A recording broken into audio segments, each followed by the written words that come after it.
So this is a crate that I have where I usually will take records that I'm like currently listening to, or I want to, play a little bit more, and I won't put them back on the shelf. I'll throw them into this crate, and it sits really kind of close to my record player so I can kind of quickly grab it. And it's just kind of currently what I'm listening to. Merle Haggard, Back to the Bar Rooms. I love country like this. You can kind of tell what it's going to sound like just off of what it looks like. Otis Redding, the Soul album. This was my first Otis record.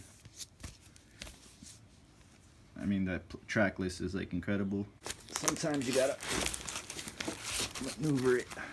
This has one of these kind of covers like this cheap plastic, where sometimes I'm a little conflicted whether or not I should take it off because it's part of the record, but I hate when they write the price tag. Like, how do you take that off? Treasures Untold, the early recordings of Lefty Fritzl. I got this at a flea market for a few bucks. It's just old country. Lightning Hopkins Country Blues. Neil Young Decade. Triple disc, career retrospective of mostly his earlier kind of recordings and stuff like that. Jazz a la Midnight. And I kind of think that maybe it's time to kind of an old, very old case. Real smooth piano, kind of dope late night jazz. The Fabulous Johnny Cash. I got this for 12 Canadian. I got this in Montreal. My Airbnb actually had a record player, so when I play this, it just takes me back because I listened to it the entire time I was out there while I was working on an album called Lo-Fi Travel Tapes, now available on Spotify.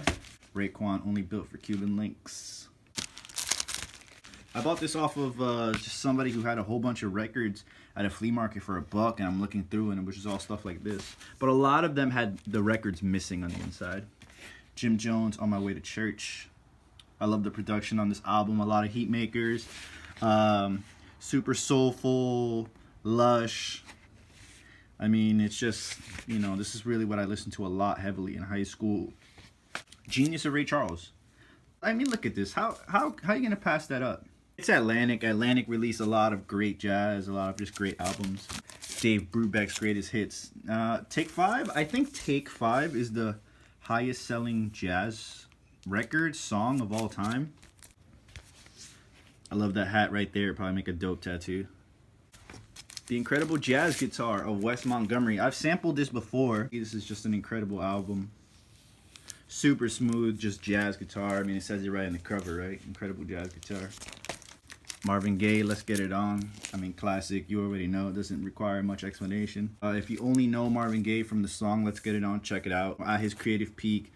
I mean, look at that energy right there. You know what I mean? So, John Coltrane, My Favorite Things. Probably a top 3 jazz album of all time. I mean, people much smarter than me will probably be able to explain it a little bit better. But this is just really, really, really, really good. And if you're like not a real big jazz fan, you really whatever, just try this one. This is a great one to start with. This is Sports Spirits by Sports Coach. He's a super good friend, and this is just an incredible lo-fi album. A lot of synthesizers recorded on tape, a lot of natural sound, just like a really dope. I feel like when people hear lo-fi, at least in the new definition of it, they think strictly hip-hop beats, but this is just an incredible album and a lo-fi album in a totally different genre of like dream pop, and it's just like it's just a really lush, kind of very creative album considering there was no computers, everything was done and recorded live, and it's just like an incredible album by a super cool dude. I mean, this also requires no explanation. Jay Dilla, aka JD Donuts. I don't know what release this one was. It's not, I don't think it's the very first one, but like if I were to have to grab one record out of my entire collection, it'd probably be this. It definitely should be in every beatmaker's collection. It didn't invent the wave, but it set it off and it took it to another level where I feel like a lot of mainstream publications started kind of really realizing the genius behind producers and stuff like that, and how they can stand on their own, and just their own beats and their own music can just be the thing, Bobby Caldwell. Let's try that again. This was like a white dude who, I mean, if you don't know about him, he was like a white dude who was super soulful, and it kind of seems like the label didn't really want to push him as a white dude because his voice was just so strong and soulful that they sort of, I feel like, kind of tried to hide that he was white by always casting him in shadow. I think a few of his album covers are like this. This is the only one that I own. I mean, he is super popular now, especially amongst crate diggers. He's been sampled by Tupac, Jay Dilla. Just an incredible, incredible artist. I wish I had more of him, but I really hate when albums do this, where it's just nothing. You know, like, what is this? What group is this? There's so many albums that are like that. Oh, another Johnny Cash, looking very handsome. Got this at a flea market. Somebody had a old record stores, just new old stock, like unopened stuff. So, hey, here's another Johnny Cash.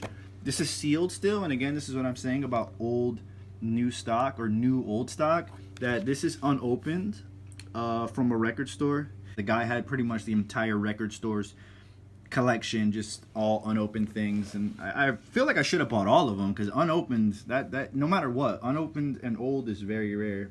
So a lot of them have this weird little slice thing in there. I don't know why this is done, but I have a bunch of records like that. Maybe it's just to show that it wasn't stolen, or I don't know. But